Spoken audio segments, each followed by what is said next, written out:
is our common heritage, the shifting light, the hallowed scene, rippling colour or gentle tone. From the life which flows around him, the artist takes a basic truth, a truth to live on in a carpet of magic. And so it is that from nature's prodigal realm, or man's absurdities, designs are filtered and finally fashioned. Through the artist's eyes, the discipline of structural steel becomes a playground of ochre and blue and black, and so on, times without number.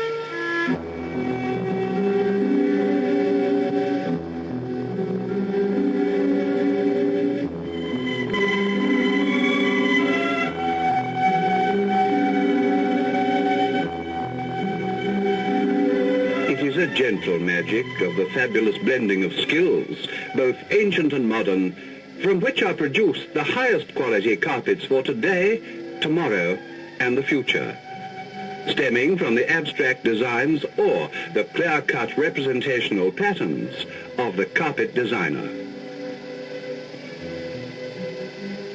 Punctuating the story which lies behind the many-coloured splendours of Kidderminster Carpet are three factors: time, trouble, and expense.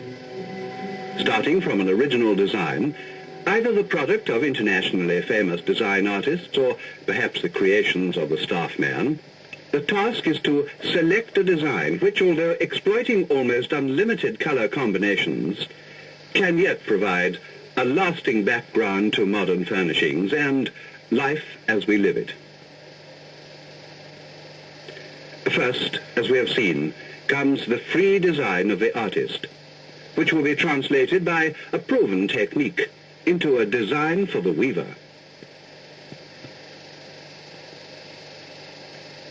As colour comes into the picture, the flowing line is regimented into the rectangular idiom of the squared paper.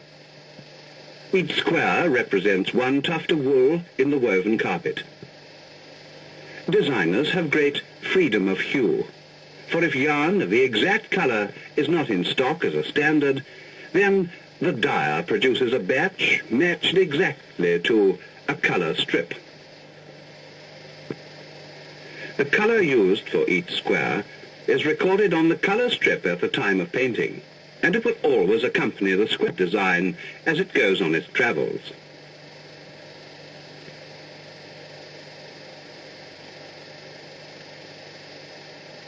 The first stage is to provide yarn of the right colour. From the many standard colours, each hue or shade in the design is located and a sample matched to the colour strip. This is an exact match, but where it cannot be made from stock, a batch of the required colour for the run of the carpet is produced in the dye house. They say in Kidderminster that the dyer is worth his weight in gold.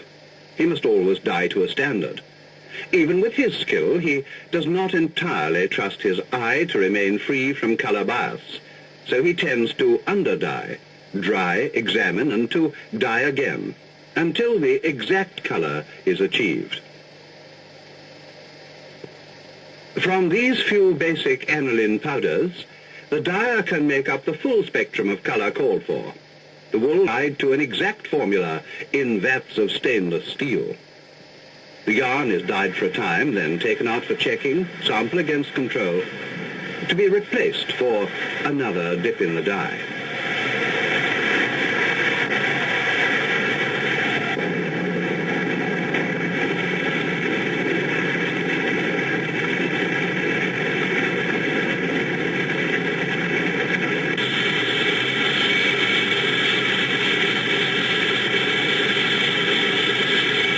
In this hot and steamy atmosphere, atmosphere, accented with a distinctive smell of warm, wet wool, yarn is dyed all the colours of the rainbow.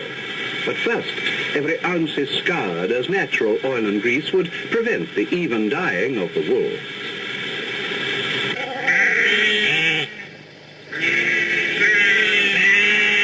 The best wool for carpet making comes from the sheep of Scotland, Wales, New Zealand, Patagonia or the Indies, to be blended into a lanolized cocktail of warmth, comfort, resilience and long life. Glowing with man-endowed colour, the freshly dyed yarns are represented to the dyer. Although the colours appear to be right, nothing is left to mere impression.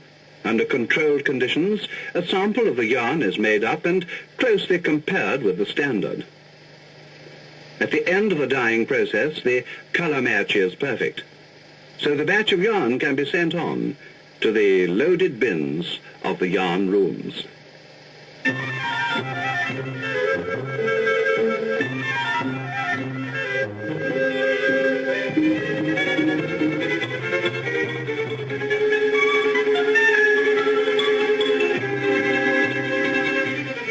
Here are stored the rich treasures of the carpet makers, now on their way to the spinning swifts and nimble fingers of the girls who wind it ready for the weavers. The yarn, miraculously untangled in its dyer's hanks, is wound at high speed into convenient units called, in Kidderminster, cheeses.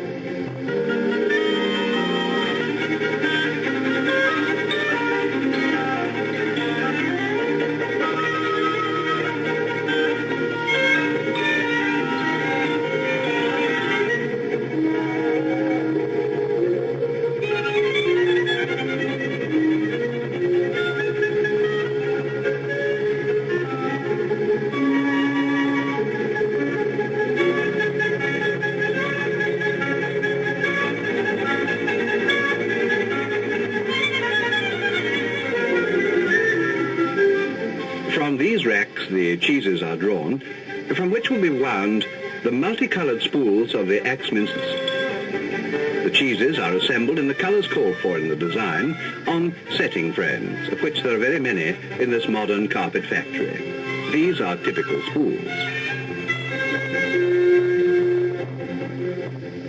At the end of each setting frame, the design already looks like a piece of carpet, but it is the artwork which we saw in progress in the studio.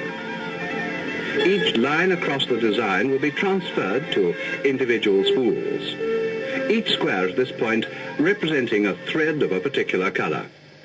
Eventually, these threads will be cut into tufts during the weaving of the carpet. So then, spools the width of the finished carpet are wound with continuous lengths of coloured yarn. Then the next row of the pattern is set up by rearranging the cheeses, and winding continues, the sequence being repeated as required, depending on the number of looms being used.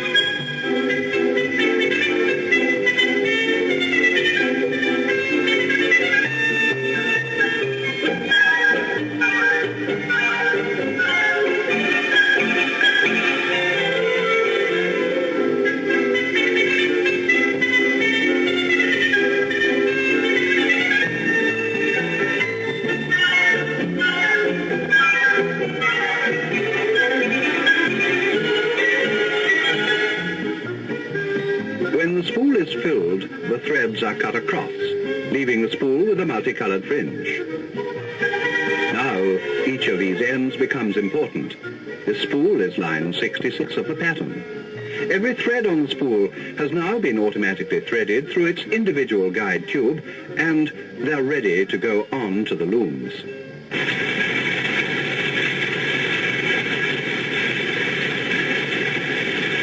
Here is the end of the line, the great spool Axminster looms. Spools have been fed into the conveyor system, one by one, in the exact order of the design, line by line. The mechanism of the loom actuates the endless conveyor, carrying the spools down to the fell of the cloth, where yarn and warp become carpet.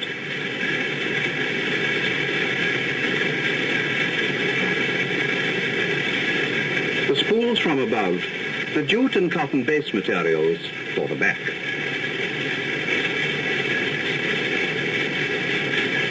At the moment of contact, the ends of the yarns are inserted between the upper shed of the chain warp. Here they are tied down by the passing of the weft shot. Finally, the tufts, for that is what the yarn will now become, are cut off at the level of the surface of the carpet.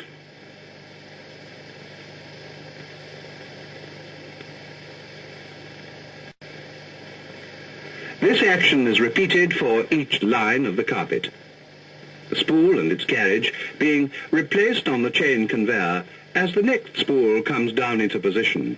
And so it's carpet magic as you watch. There are three basics in a quality carpet.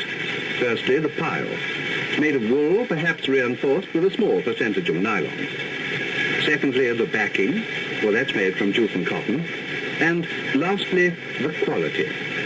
The quality is obtained in a number of ways, long or short piles. The longer the pile, the more the wool, the more the money. And then there's a closeness with which the pile is beaten in.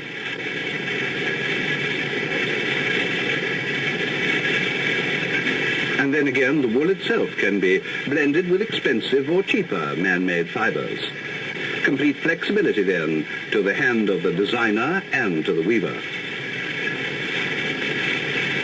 Whilst Tomkinson's pioneered the use of Halcyon Skinner's spool Axminster looms in Britain, bringing unlimited colours to the carpet weavers, the gripper Axminster looms also play a most important part here.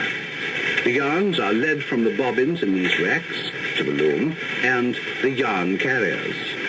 Up to 8 colours of yarn can be used in the pattern. The pattern is produced by the jacquard mechanism, which is programmed by a series of perforated cards. Each line of perforations is one line of the design, and they activate the selective lifting of the yarn carriers, bringing the required colour up into the weaving position. In this way, the colour required for each square of the pattern is lifted opposite the grippers. These are mounted on a shaft, and they dart forward like hungry starlings to seize the ends of the tufts, which are then cut off and carried down for insertion at the fell of the top. From now on, in a manner similar to the spool Axminster loom. In modern carpets like these fine Axminsters, each tuft is used on the surface, whether woven by gripper or multicoloured spool loom, and no surface yarn is buried in the body, as in Wilton's.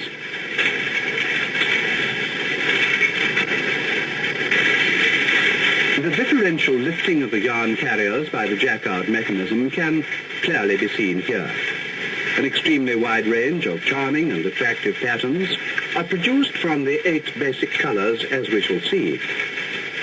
In this case, the Tomkinson's imperial body is being woven, and it's just one of a very wide range.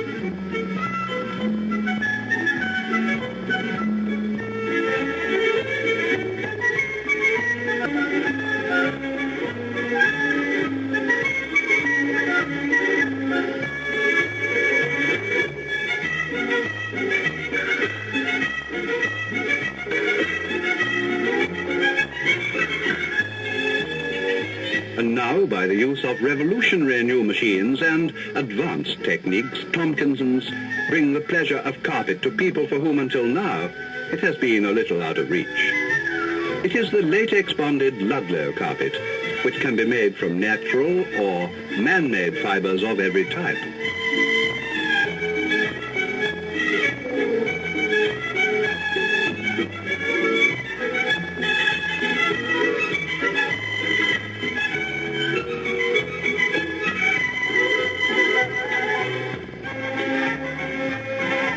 Sharply distinct from orthodox weaving, here the yarn is inserted into a pre-woven base material. A wide range of plain colours or tweedy mixtures are available in this popular Ludlow carpeting.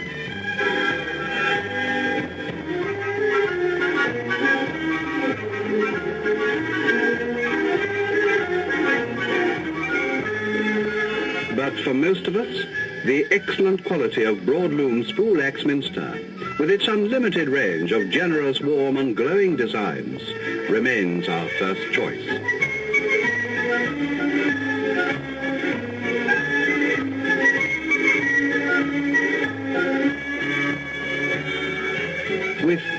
standard spools placed end to end, the technique of broadloom weaving remains similar in principle to the standard widths, with careful inspection and control of quality at every stage of production.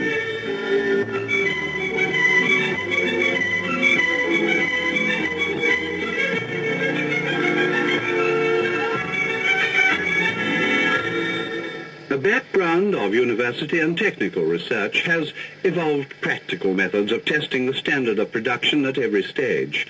Raw materials are monitored and samples from every batch of carpet are tested to destruction to make certain that they maintain Tomkinson's traditional quality. The tests cover resistance to dirt, abrasion, compression and recovery, freedom from excessive static and therefore dust retention.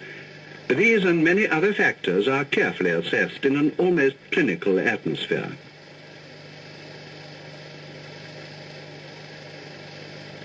Apart from scientific skill, time, trouble and experience remain the keynote of high-quality production. And these factors, allied with ingenious mechanical devices, bring a built-in protection with every foot of carpet offered for sale. From a typical broadloom, the woven carpet travels through a conditioning plant which brushes and combs the tufts, removing any loose fibers, and adds a dressing to the jute and cotton base.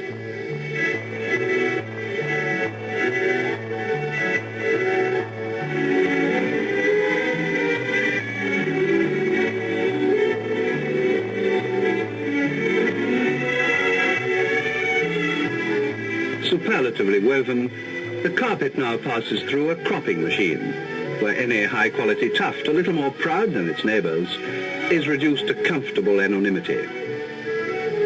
From the sheep's back to the call of the designer, through dye, steam, hank, bobbin to busy loom, cleaned, cropped and travelling on past Kidderminster eyes and fingertips, where tiny flaws are detected and, in a brief second, cured and corrected for all time.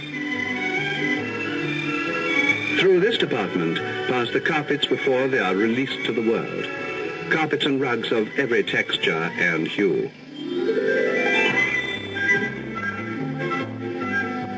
For example, the yielding softness of forestal deep pile rugs with their variations on a theme of comfort, decoration and long life, bringing another dimension to luxury.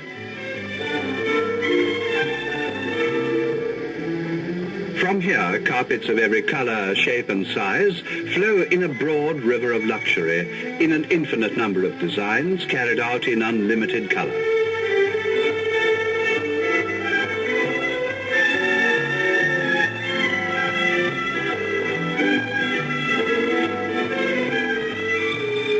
Ridging the carpet on the inspection table discloses the inside story to the sharp eyes of highly trained girls. With a bank of the actual yarns used for the weaving of the carpet to draw upon, it's the work of an instant to correct any tiny faults, reproducing the exact action of the loom in miniature. Whilst all Tomkinson carpets represent excellent value, some are cheaper than others for a very good reason. To cater for the thrifty, lighter weights like these lovely patterns are available to last long under lighter traffic conditions and which cost less. Where wear is hard and continuous, though, a heavier grade should be chosen. For example, the Royal Gobelin range. These carpets carry a 5-year guarantee, a confident gesture from a firm with almost a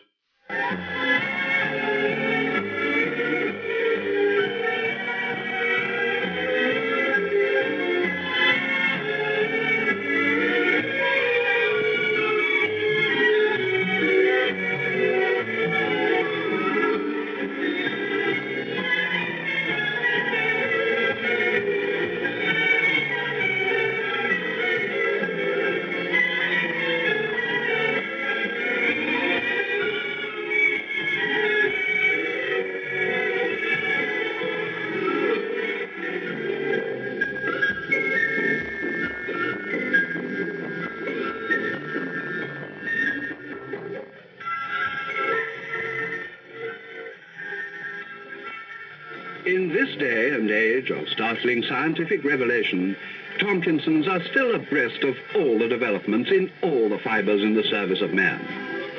They hope that coming generations will follow on in their parents' footsteps and buy guaranteed carpets with a world-renowned reputation for good design, produced with integrity by Tomkinsons, carpet magicians of Kidderminster, England.